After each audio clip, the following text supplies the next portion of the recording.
In the next 2 minutes, I will show you why I think the current Lake Worth dock ordinance proposal damages every shoreline property on the lake.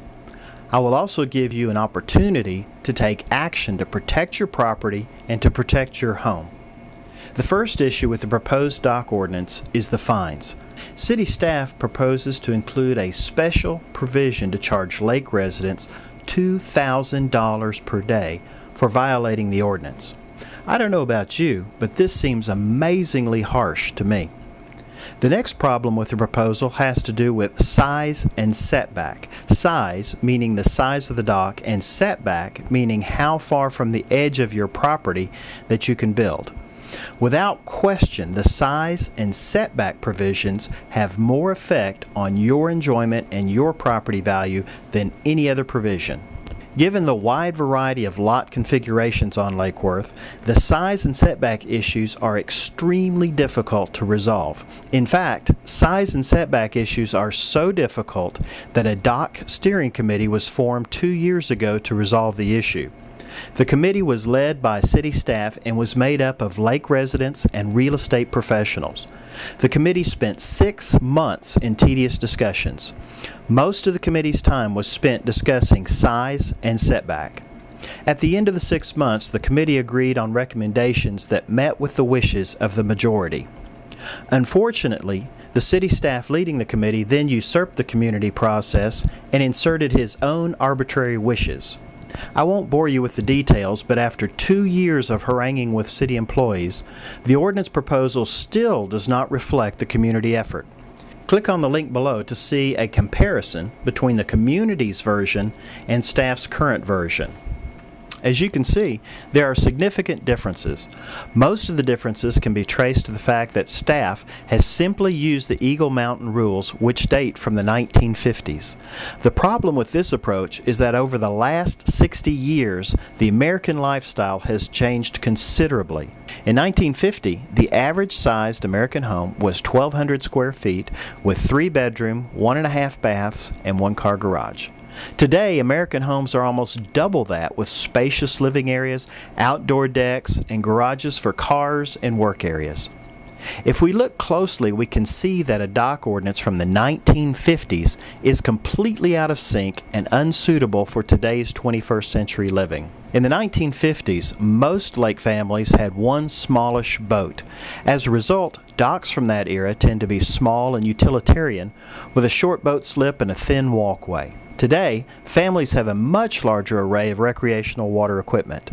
Lake families frequently have larger boats and an array of personal watercraft such as sea-doos or jet skis. Moreover, most of the docks built on Lake Worth over the last decade reflect today's healthy outdoor lifestyle. Most new docks include generous deck space for simply enjoying the lake. So let's look at the specifics of why the 1950 size and setback proposals won't work in the 21st century. First, this archaic proposal would require the vast majority of docks on Lake Worth to be 800 square feet or less. The proposal sets limits based on lake frontage. Since 80% of the lots on Lake Worth have less than 100 feet of frontage, then 80% of the properties would be limited to 800 square feet. Let's put 800 square feet in perspective. Here's a drawing of an 800 square foot dock. With today's modern boats, most people would need boat bays that are 25 feet by 10 feet. Here's one boat bay for your boat, and here's another boat bay for your jet skis. If you want any more space for enjoying the lake, you are out of luck. Again, 80% of the docks on Lake Worth would be limited to this size. Now, let's look at the other end of the scale. After surveying the docks on the lake, the dock steering committee, again made up of the community, decided that 2,500 square feet would be reasonable for those who owned larger properties. A couple of the docks on the lake already approach this current size. They hurt no one, and as a matter of fact, these properties add a lot of value to the lake and a lot of tax revenue to the city of Fort Worth. The owners of these properties have some of the biggest, most valuable homes and pay some of the highest property taxes on the lake. And this brings up some very important questions that need to be asked. Why is city staff trying to implement an ordinance that will discourage investment and will discourage development along the shoreline? When people invest their money in their lake properties, property values go up. When property values go up, property taxes go up. And when property taxes go up, the city gets more revenue. In these economic times, what possible benefit could there be to discouraging investment and development? You can look at how people have been developing their lake properties over the last 10 years to clearly see what the ordinance should and should not look like. Most of the new docks on Lake Worth could not be built under the staff's archaic proposal. I'll say it again, the vast majority of the new docks on Lake Worth could not be built under this proposal.